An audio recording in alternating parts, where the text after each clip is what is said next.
अस्सलामु अलैकुम वरहमतुल्लाहि वबरकातुहू। कैसे हैं आप सब? ठीक है अल्हम्दुलिल्लाह सुम्मा अल्हम्दुलिल्लाह। हमने फिर जो है वीडियोस का सिलसिला शुरू किया है। उम्मीद है आप ताउन करेंगे और डेली बेस पर हमारी वीडियोस को देखकर व्यूवरशिप भी बढ़ाएंगे और लाइक कमेंट्स करके दूसरे लोगों तक भी पहुंचाएंगे।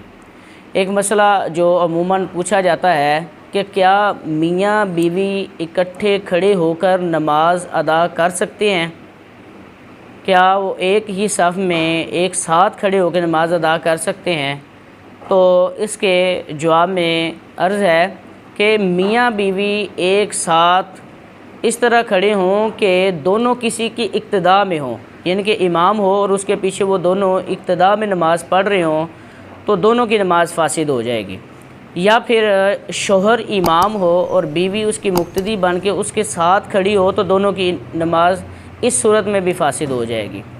तीसरी सूरत ये है, शोहर अपनी नमाज़ पढ़ रहा हो, बीवी अपनी नमाज़ पढ़ रही हो और दोनों एक साथ खड़े हों, तो ये नमाज मकरूह होगी लेकिन नमाज फासिद नहीं होगी। इसका तरीका यही है कि जब अपनी अपनी नमाज़ पढ़ रहे हों तो शोहर थोड़ा आगे खड़ा हो जाए और कम से कम एक जो है हाथ का फासला रखते हुए बीवी पीछे खड़ी हो जाए, वो अपनी नमाज अदा कर ले।